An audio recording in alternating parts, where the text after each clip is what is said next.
You don't want the truth because deep down in places you don't talk about at parties, you want me on that wall. You need me on that wall. We use words like honor, code, loyalty. We use these words as a backbone of a life spent defending something. You use them as a punchline, just like Thrive Loud with Lou Diamond. Would you like to learn from those that are taking their lives, their businesses, and their passions to the next level? Best-selling author of Speakeasy and master connector Lou Diamond is here to connect you to some of the most inspiring and amazing people on this planet. Get ready to thrive loud with Lou Diamond.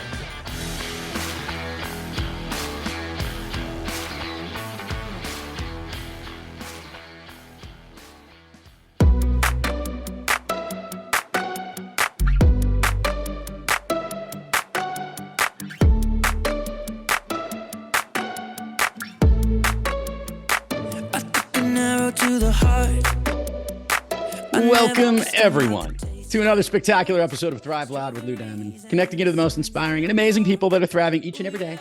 And I'm your host, Lou Diamond, and I'm very excited today because we have the founder and chairman of the board of Acceleration Partners. He is the author of the inspirational newsletter Friday Forward. He's a #1 Wall Street Journal, USA Today, and international best-selling rock star. He's got a new book coming out on March 7th of 2023 called Elevate Your Team. He's the host of the Elevate podcast. Thrive Loud listeners, get ready to elevate this podcast because I'm going to bring you Robert Glazer. Robert, how are you today? Good, Lou. Thanks for having me. I always like guys who are moving onward and upward. That is what we do here in Thrive Loud, and that's what elevating is all about. I know a little bit about you. Our listeners, it's kind of new to them. So they could read a little show notes. They could check out the landing page. They could see all this really cool stuff. They could see how cool looking you look and all this cool background. But the reality is they want to hear it from you. Do me a favor, Robert. I don't want to rewind and go all the way to the womb.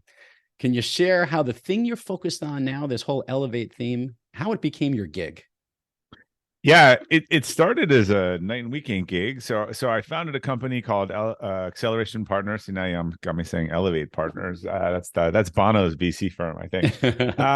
Acceleration Partners, and I was growing it over the years, and I really was unintentionally growing it. And I was like, I don't want to become all those companies that I don't like. And so each part along the way, there was kind of an intentional decision of, do we do the standard thing or do we do it differently?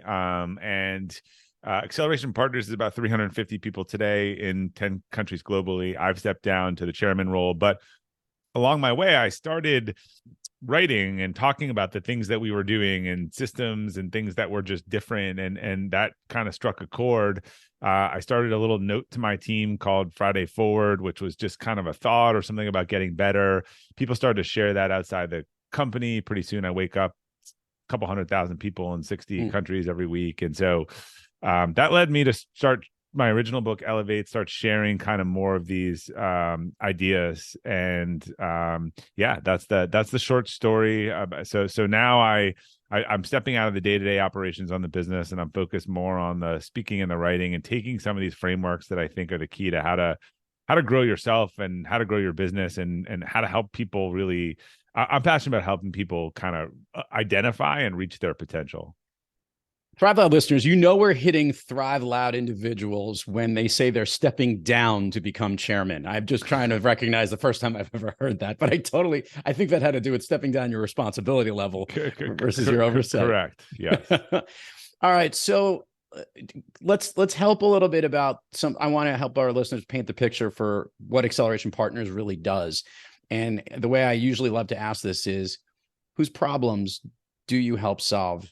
And what answers do you come up with? Well, if I told you what we did, no one would understand it, because then they're always like, hey, well, can you give me an example of that? So I'll jump to that pretty quickly. But we are in a specialty called affiliate or partner marketing. Increasingly, influencers part of that. And we help large brands connect with marketing partners on a totally performance basis. So instead of paying for a click or paying for an impression, if someone out there has an audience or a footprint, they can send it over to one of these retailers, these partners, and if the person buys something, they get paid. So we build these programs for the largest kind of Fortune 500 companies and retailers and globally.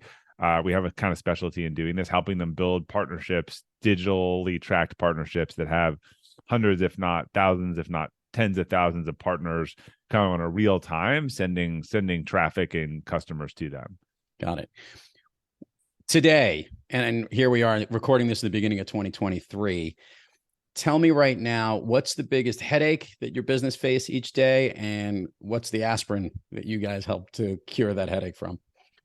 Operationally or for clients? Everybody, I mean, for you specifically. I'll tell you, for me, the hardest thing has been, I am someone who lives in the future. Like, I like to, and hence why kind of stepping out of the day-to-day, I like to think about the next strategy, the next move, what we're going to do next year. I always had a great operational partner in the business. So he focused on the company today, and I was focused on the company next year.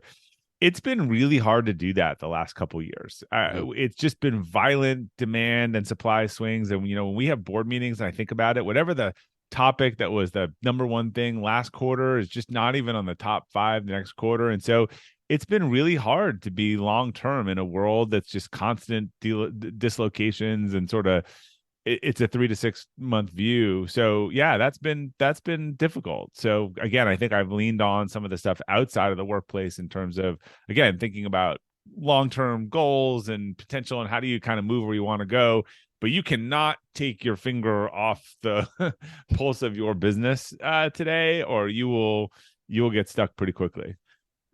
Robert, I understand that you've learned from 2 phenomenal players in the sports world, specifically from the great, we'll call them an empire, I won't even call it a dynasty, of Bill Belichick and Tom Brady for the last 20 plus years. Can you share with the listeners what you've learned from them about something we'll call professional meritocracy? Yeah. So when I was, one of the things I talked about in my upcoming book, Elevate Your Team, is look, it's great concept to build your team, get people ready, get the potential, but then one day, like, they're going to want to start and you might not have enough, players on the roster. And I think sports provides so many, I know some people don't like sports analogies, but I think from a leadership standpoint, one of the best examples I ever heard was like, a coach cannot cross the line and get on the field, right? They have to coach without being like, no, just give me the ball. Let me show you how to do it. And so many, I think, leaders and managers could benefit from that. But, I talk about 3 types of organizations in the book. There's the star stifler. And I've been at those before, where like talent goes to die and mediocrity just tries to kind of, hold on to the job.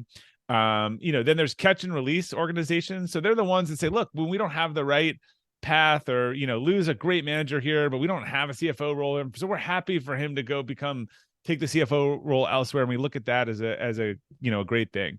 I think there are very few true meritocracies, and I would say that as best person for the job at any time gets the promotion, moves ahead of the person if they're better than them. And there's a lot, even in sports, there's a lot of sunk costs. Oh, we signed this person, we drafted this person. I think more than anything, and Bill Belichick's obviously, but I think he is just totally objective in the best person starts. It doesn't matter if you're the highest paid, the highest drafted, the lowest drafted, the walk-on free agent. And people don't, forget back in 2001, when Drew Bledsoe, who just signed the largest contract in the league, $100 million, he got hurt for a couple games. This 6th rounder who was barely drafted came in and filled in for him. And then he came back in 4 games. And normally you would take your starting job and keep going because you're the starter in the huge contract. But Belichick was like, this kid's playing better, and I think we're going to go with a hot hand. And had he not made that decision, you might have never had, Tom Brady, the greatest quarterback of all time. So I think it's hard for organizations to do that all the time. But I think a lot of organizations get building the talent right, and then they block them from starting when there's someone who they're clearly demonstrated, a higher ability than to be doing the same thing. Elevating yourself versus elevating the team. I think this is one big comparison we have to do here. Look, a lot of people can self-motivate themselves. They could find the things that they drive for, their personal goals, and they could achieve it. But elevating a whole team of people and motivating them to do so, and also to work together cohesively, is a different type of challenge. I want to ask the question, when you first wrote Elevate and then you made this transition for this book, was there a pain point where you recognized that was the thing that needed to be focused on, or was it something you knew you needed to get to and it was just waiting for the right time to tell the story?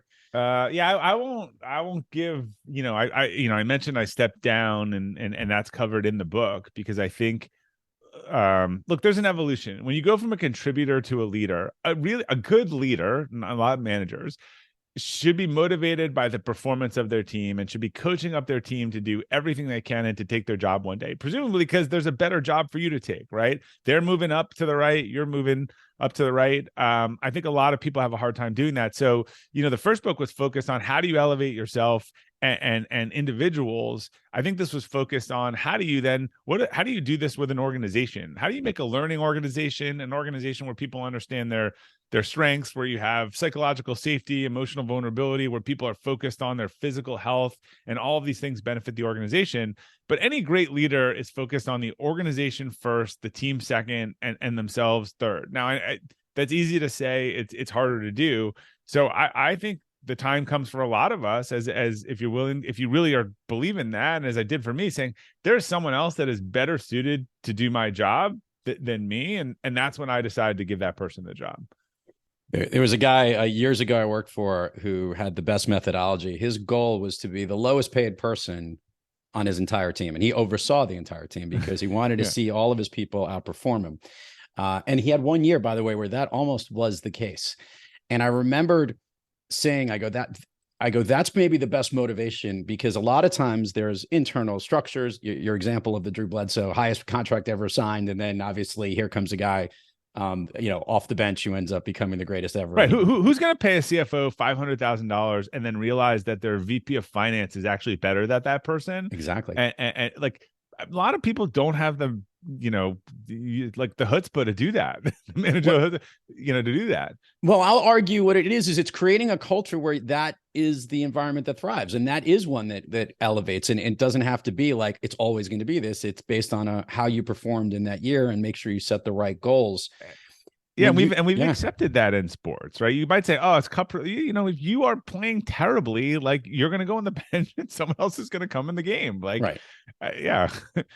So I'm with you. I guess my question is, as you look at when you first started your company, and now how you're seeing it from this chairman role, how much change has happened? Was a lot of the lessons you've learned and the best ways to elevate people and their teams through the experiences you've had on the teams in the beginning, or was it stuff that you learned from through the years, almost like as a development? Yeah, I think I learned along the way. So the biggest thing, and I talk about this in both books, is the magic formula that we sort of came down to, and I talk about this framework of looking at this across spiritual, intellectual, physical, and emotional capacity. But it was like, look, if we want to grow the organization with people, because there's been a playbook in the last 10 years that says grow the organization and like break people and get new people, but keep growing. So instead of making the people the foundation of the growth of the business, it's grow it irrespective of the people, and we'll just kind of swap them out. And that's kind of, I'm not going to say it's worked, but it's been tolerated for a little bit. I think it's quickly coming undone. I think we realized that, look, what if we focused on, we don't think people are the same, different inside and outside of work. And now when they're working from home, there's even less designation. So what if we focused on the things that made people holistically better? Like, I don't think you're someone that's tired at home and shows up to work with a ton of energy, or you can prioritize at work and you go home and you're terrible at prioritization.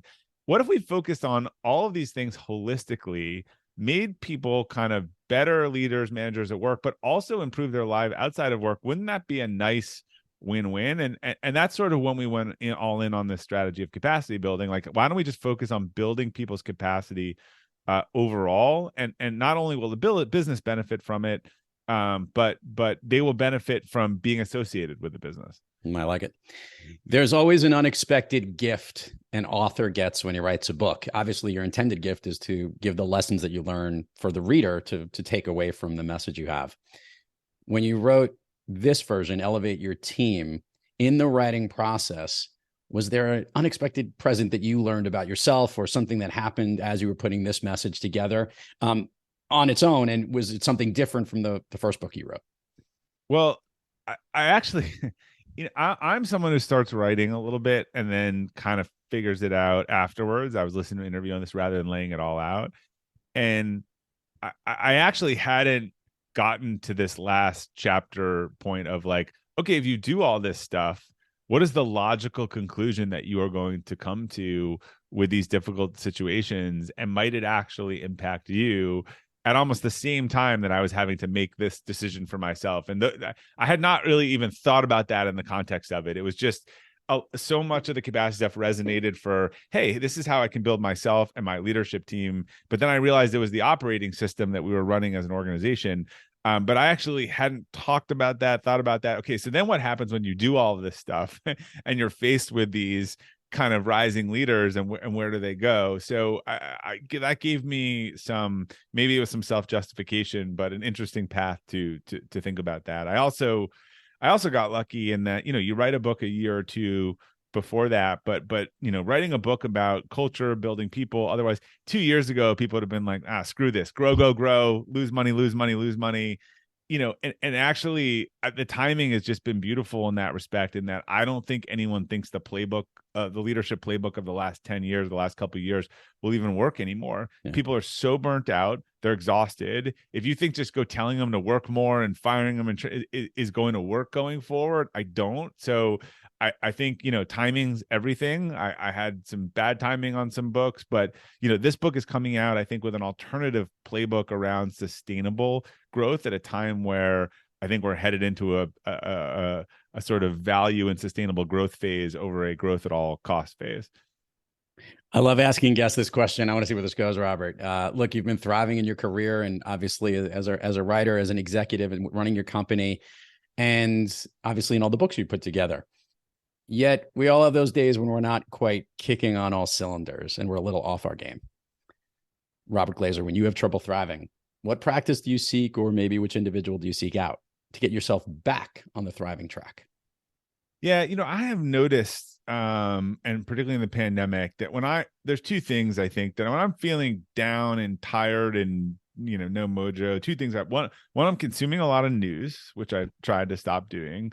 And two, I'm on a lot of Zoom calls. I'm online. I'm in a lot of meetings. Right. And for me, I'm I'm a natural introvert, even though I have a lot of extroverted functions I have to do. Like, I could do these podcasts all day long and I would love them, and then I go pass out on the couch at the end of the day. So I need quiet. I need to get outside. I need to get off the computer. I need to turn off the news. I just need to go re-engage with kind of life. I've seen that as a particular pattern of just feeling like I'm playing defense and I can't play offense. So I'll try to get back to a better morning routine, get back to exercise.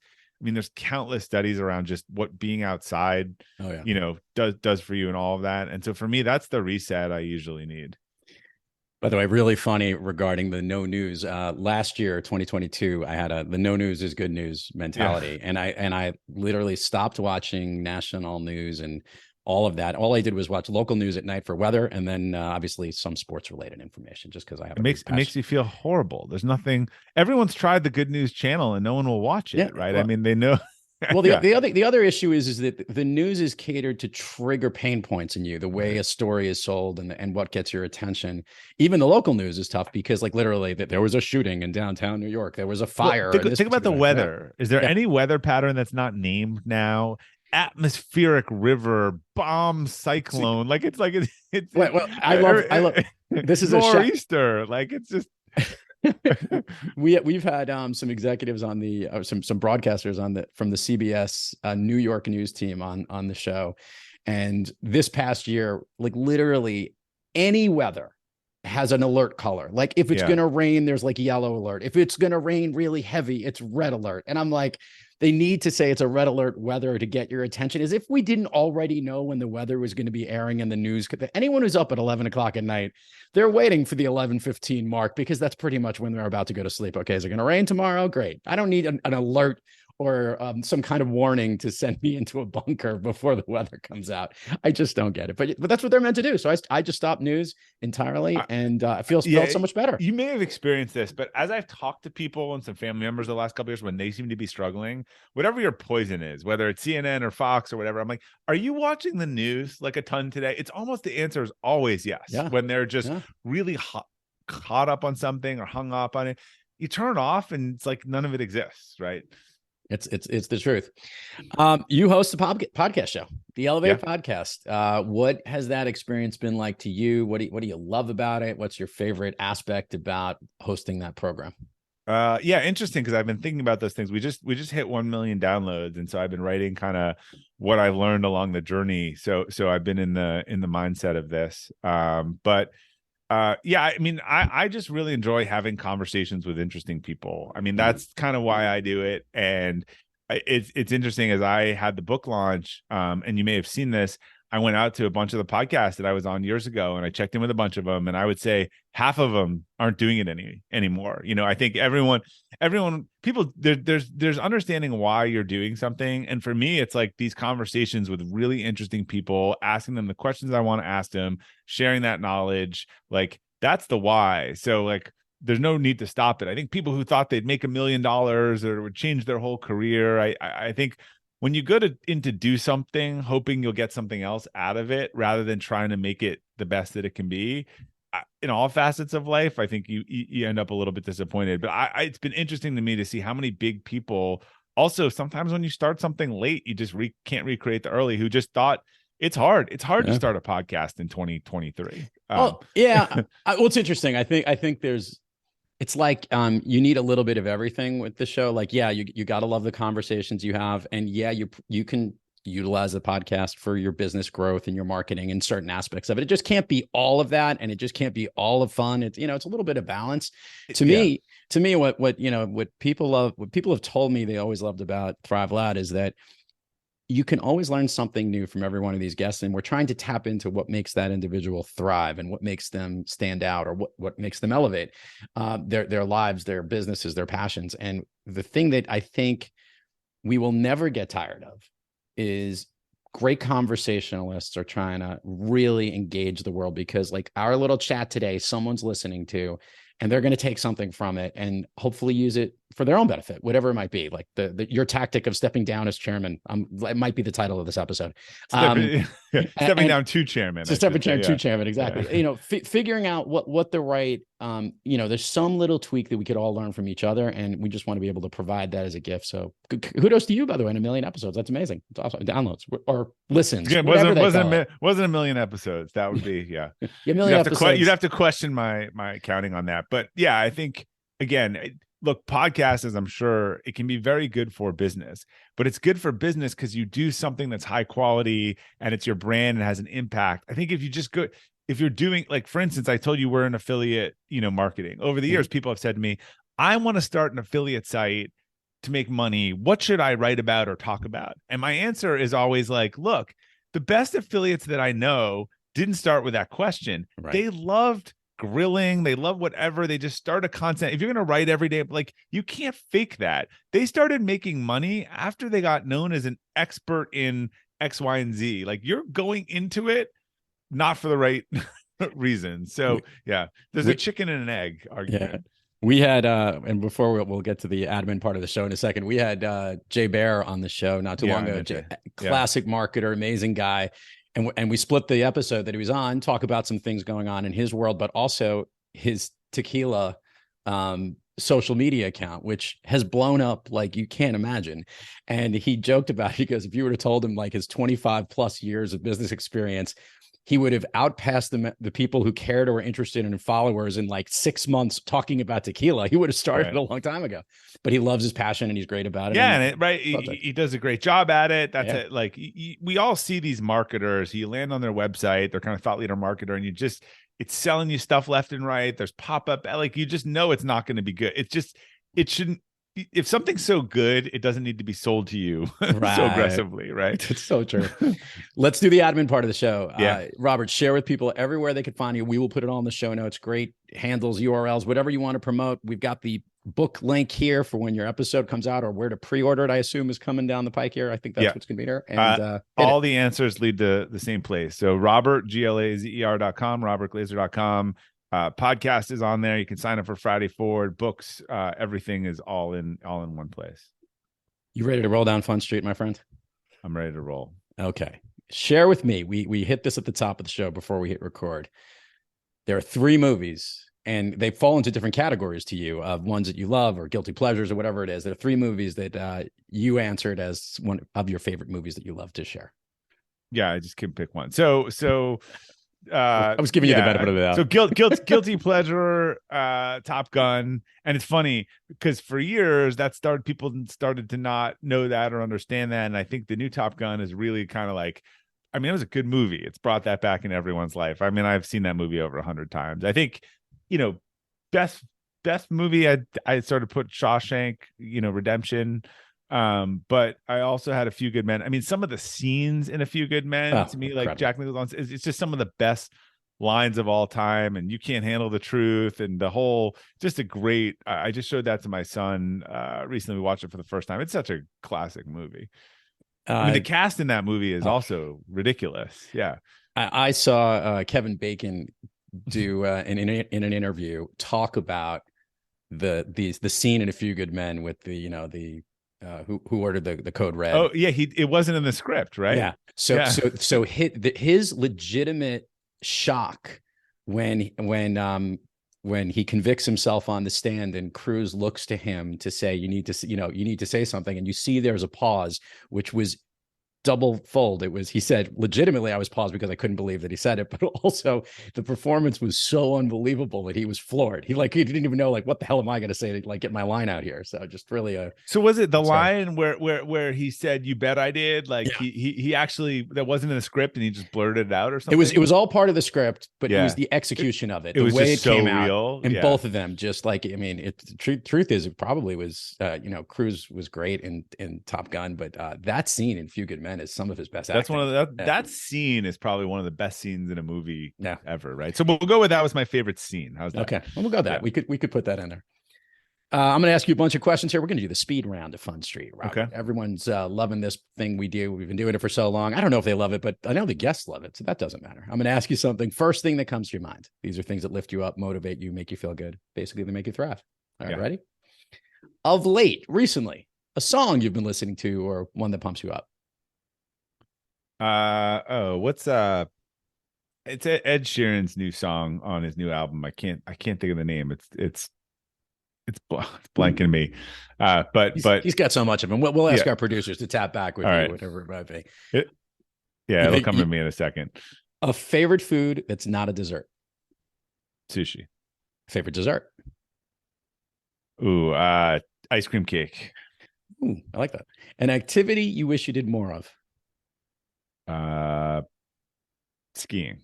An activity you wish you did less of. Probably drinking. I may have flipped that one around. Yeah. An activity you recently tried that you would recommend to everyone you meet. Yeah, so it goes with skiing, but I have been doing uphill skinning, so climbing the mountain and then going down, and it's an incredible workout. And most places, you can do it for free. They don't even charge you. There's always sort of because you're not paying for a lift ticket. You can I take totally the ski lift down at mountains. There's in the summer you can hike. There's always been this rule. Some of the mountains charge you. Very, very rarely do they check you. You've taken lift ticket for its real definition, right? Yeah. It's never a ski ticket. If I could snap my fingers, Robert Glazer, and you could be anywhere in the world, where are you? Top of Kilimanjaro, since that's a goal of mine. What's the highest peak you've ever climbed to date? Not very high. No. I mean like a 4,000 or 5,000 footer. But I always try to have goals a couple years out, and that's one that I want to plan to do with one of my kids. So if I'm thinking it's somewhere where I want to, I've seen the sign, I've seen everyone pictures at the sign. So, you got to kind of visualize that. I like it. Robert Glazer, the Elevate podcast, Elevate Your Team. Thanks so much for coming on the program, and thanks for being here today. Thanks, Lou. Appreciate it. And to all the listeners out there, thank you for joining us. And until next time, keep moving onward and upward. And remember, be brief, be bright, be gone. You make me shiver. Baby, you burn so hot. You make me shiver with a fire. You got this thing you started. I don't want it to stop. You make me shiver. Yeah, you got me singing like. You've been listening to Thrive Loud with your host, Lou Diamond. Check us out on the web at thriveloud.com and follow us on Instagram, LinkedIn, Twitter, and Facebook at Thrive Loud. And check us out on the Good Pods app at Thrive Loud, where you can follow, listen, and connect directly to Lou and all of the Thrive Loud episodes. Thanks for listening.